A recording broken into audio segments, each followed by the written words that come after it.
umaga, isang babae ayaw tantanan ang dating kalaguyo. Alam ko kasi hanggang ngayon mahal pa rin ako. Yung asawa niya ngayon, boyfriend ko dati. Yung asawa ko ngayon, sila naman dati. Ngayon, siya ay nahaharap sa isang gulo.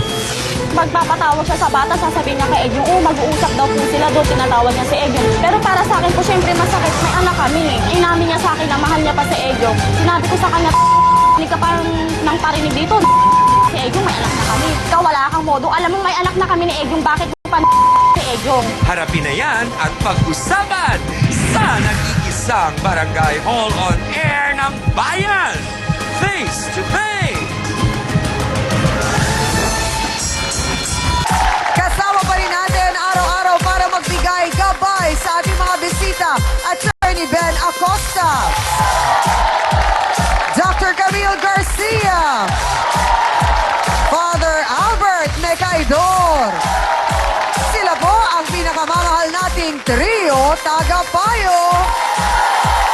Kaya naman mga kasawsawan, ano ba ang inaantay ninyo? Let's make it a come on, face to face na!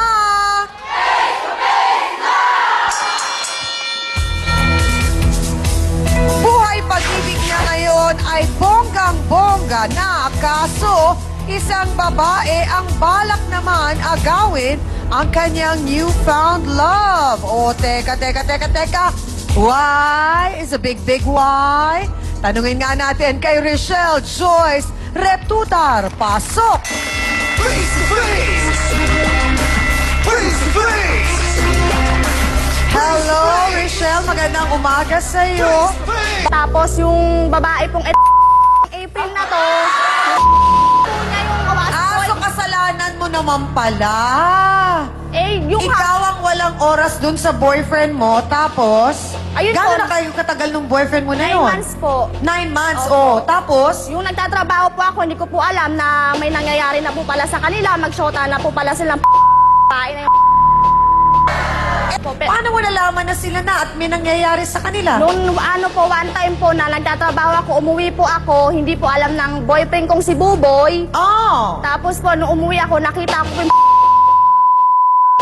kapag bibili po So siya, pag dumadaan yung April, nagpapa-charming si Opo. April, Kasi siya- pinapansin ba ni Edjong? opo, kasi minsan si May asawa problema ko, kay Edjong. nakaupo lang po sa tapat ng bahay namin, karga po yung anak namin. May anak na kayo! Opo. Bakit ka pumayag na magkaanak kayo? Sama na po kami ng siyang eh. After 3 days lang din, agad-agad may bata na? Matagal-tagal pa po siya. Akala ko ganun kagaling naman mag-jackpot itong si Edjong. Akala ko ba siyang gaganti lang sila? Yun nga. Oh, bakit umabot sa ganun kung gaganti lang kayo kung talagang mahal pa ni Edjong? Si April, hindi ba't parang ikaw ang talo? Opo, parang gano'n na nga. Siyempre, sa napamahal na po ako kay Ejong kasi nga parati siyang pumupunta sa... Oo, na-inlove po ako sa kanya. Nainlababo ka na. So ngayon, may anak na kayo. Ilang taon? 9 months pa lang po. 9 months. Kamusta naman si Edjong? Ayun po, nagtatrabaho po siya. Maayos naman po yung buhay namin ngayon. Kasi kapag dadaan po, kasi may tindahan po sa kanila, Chang. Sa harap nila may tindahan. Sa harap nino. Sa bahay po ng bahay nila April, may tindahan Oh. po doon. Ngayon, sa tabi ng bahay namin, may tindahan din po. Bakit pa siya doon bibili kung ayaw nga talaga manggulo ng pamilya, di ba? Nanggugulo ang April. Minsan nag-uutos Hindi, pa siya ang sa tanong, bata. pinapansin ba ni Edjong si April? Hindi naman po. Hindi naman pala na. Siyempre, Chang, nag-uutos pa siya sa bata. O, Kuya Ejong, tawag ka ni Ate April, mag-usap daw kayo dun sa labas.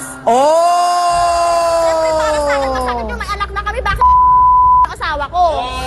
So, ibig mo sabihin, si April may inuutusang bata Opo, para pinapatawag tawagin niya pa si po si Edjong. Sumusunod naman si Edjong. Hindi naman po. In In fairness. fairness kay Edjong, di ibig sabihin, mahal ka pa rin. Naku, ang tanong, bakit ka ba nagpapatawag at nagpapacharming? At bakit ba pwedeng doon ka naman sa tabi ng tindahan nyo? Doon ka pa nabili sa tindahan nila?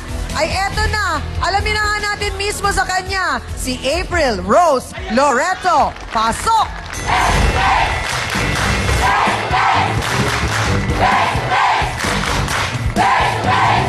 Sandali lang! Sandali lang!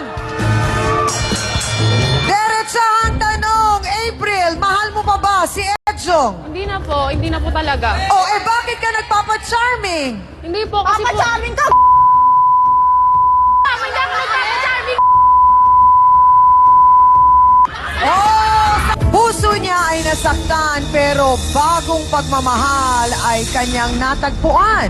Ngunit makalipas ang ilang taon, dati niyang minamahal, abay, nangangamoy na baby come back. Any kind of fool could see it. Ganon? Narito, si Ed Juvie, Edjong Masiglat. Pasok!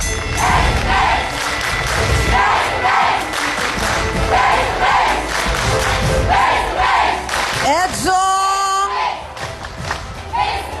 Eto'y tutumbukin ko na. Diretsahang tanong, agad-agad. May puwang pa ba sa puso mo si April?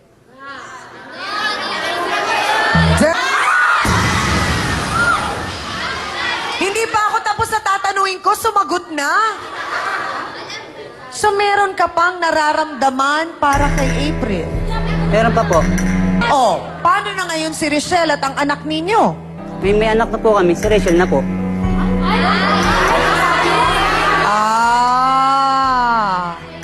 Parang nandahil lang sa bata, kaya mahal mo si Richelle? Opo. O love mo na rin si Richelle? Ngayon po, nagiging mahal ko na rin po siya. Gano katotoo na umpisa pa lang sinabi mo naman kay Richelle na balak mo lang gumanting? Opo. Oh, so bakit umabot sa puntong nag-anak kayo? Ayun po, nadisgrasya lang po. Pasubo lang po.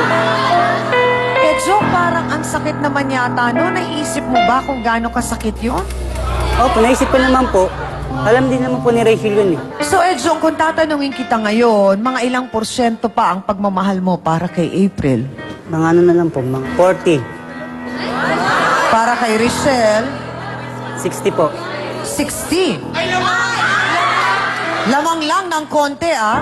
So, ibig sabihin nun ay, nung nagpupunta-punta si April doon at nagpapa-charming, gusto mo yun? Opo. Kinikilig ka? Medyo rin po. Parang medyo nalulungkot ako para kay Richelle. So, ngayong nalaman mong mahal ka pa rin nitong si Edjong, kaya mo bang ipagpalit si Buboy na ngayon kasama mo na para kay Edjong? Oh! Gano'n na kayo katagal nagsasama ni Buboy? 4 years na po. 4 years na rin! Aba mga kasawsawan, tawagin na nga po natin ang sinasabing kasama na ng 4 na taon nitong si April na dating kasintahan naman nitong si Richelle at nagkataong best friend nitong si Edjong. Narito po si Wilbert Buboy Castro. Pasok!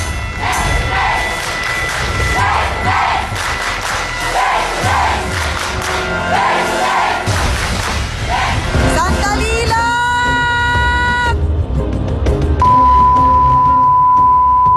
Wag mo, sasabihan traitor ah. Buboy, paano mo nagawang agawin si April sa iyong best friend? Nagpapapansin po. Bakit sa'yo? Ha? Oo, ikaw. Kasi kayo nauna nagkaroon ng relasyon ni April, di ba? Si April naman umano sa akin eh. Pinukso niya ako eh. Nagpapapansin po siya. Tapos Nagpapapansin sa'yo. nagpapahatid po siya ng ano. Nagpapahatid po siya rin sa may sa kanila pag pumupunta ko sa amin. Okay. Okay na atin. Bago kita tinawag, narinig mo na mahal pa rin daw ni Edjong si April. At si April, matapos ang 4 na taon na pagsasama nyo, mahal pa rin si Edjong. Narinig mo ba yon, Pupoy? Narinig ko. Anong reaksyon mo? Nasasaktan po ako. Pupoy, diretsa ang tanong, paano mo nagawang ipagpalit naman si Richelle at kalimutan ang pagkakaibigan ninyo ni Edjong at pinatulan mo si April? Wala na pong panahon niyan sa akin si Rachel eh. Lagi na lang po trabaho yung Bakit ginagawa. napapala ka naman sa sinasahod ko ah? Di ba? O ano ginagawa mo sa sinasahod ko? Pinanghutil mo ni April, di ba? Kapalamukaan yung dalawa ah. Totoo ba yon, Buboy? Totoo po. So, ang pinang-de-date mo kay April galing kay Richelle. Ako, binibigay po. Hindi ka kaya gusto mo lang balikan, Edjong, si April kasi hindi mo matanggap na pinagpalit ka ni April sa iba? Ayun nga po, hindi ko rin matanggap na pinagpalit niya ako. Lalo na sa best friend ko pa. Bakit hindi mo na lang pilitin na maayos kayo ni Richelle? Dahil may anak na kayo. Ayun nga po, kaya nga po ginagawa po para kay Rachel. Para sa bata. Pero parang hindi mo pa alam kung sino talaga ang mahal mo. Edjong. Minsan po, isang gabi po, kinausap ko siya. Ayun nga po yung araw na inutusan ni April yung bata. Kung talagang mahal po niya ako, nakausapin po niya ako. Siyempre, may anak po kami. Handa naman po akong ipaubaya siya kay April. Basta po, kausapin po niya ako.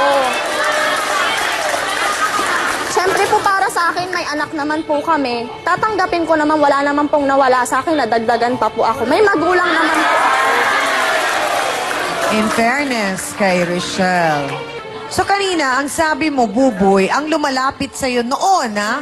Si April. Bakit siya lumalapit sa'yo? At bakit ka naman hindi umiwas? Tinatanong niya po sa akin, inahanap niya po sa akin si Ejong kung nasan si Ejong. Tapos pag umuwi siya, inaatid ko siya rin sa kanila. Hindi mo ba naisip yung kayo mag-best friend? Di ba? Hindi ko po naisip yun. Hindi mo rin naisip si Richelle? Wala na kasi siya sa akin pagpapalag eh. Oh. Rachel, Tatawa nga ako eh, di ba? Para naman may makain tayo ah. May binibigay naman ako sa'yo ah. sasabihin mo sa akin? Pag ano? Pag day off niya po, Pag day off, oh. niyaya ko siya lumabas. Hindi naman siya po sumasama. Siyempre, mas Baka mahal pa pagod. yung trabaho ko, di ba?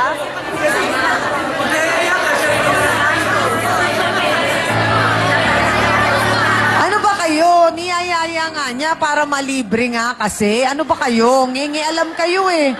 Saan mo niyaya? Nag-date po kami. Ha? Nag-date. Date.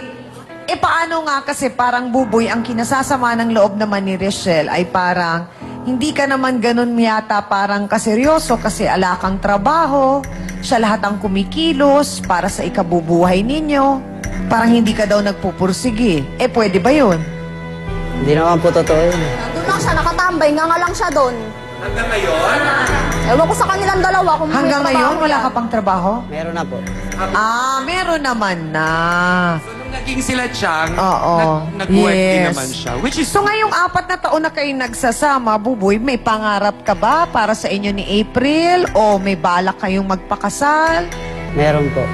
May balak po. May balak po kami magpakasal. Tapos balak rin po namin magkaanak. Oh, meron naman palang ganun ng plano. Mukhang kailangan ng matinding gabay mula sa trio tagapayo ng ating mga bisita ngayong umaga. Lalong-lalo na si Edjong dahil nag-aalala kami para sa iyo na hanggang ngayon ikaw pa rin ay patuloy na nasasaktan, umaasa, iba-iba yung kanyang nararamdamang emosyon. Samantalang si Richelle mukhang may desisyon na at mukhang kaya na niyang panindigan ang kanyang mga magiging desisyon. So, sa tulong po ng trio tagapayo, sana rin magabayan pa si April at si Buboy. Kapayapaan. So nakikita ko sa sitwasyon na ito, yun ang kulang. Kaya, Ejong, sa nangyayari sa buhay mo, dapat tingnan mo rin yung kapayapaan. Una-una yung paghiganti, isang hadlang no, sa pag-ugnayan. Dapat ito ay mapalitan ng pagpapatawad at pagmamahal. Kaya magandang tingnan ang sinasabi ni Jesus na kapayapaan ang pinakamainam. At siguro pagka ating isa pamuhay yung kanyang mga aral at utos at sa tulong rin ng Espiritu Santo, yun ang ating panghawakan na pag tayo ay nakatutok sa kanyang mga aral at turo, katulad ng pagmamahal, pagpapatawad, ay hindi mapawalay ang ating buhay.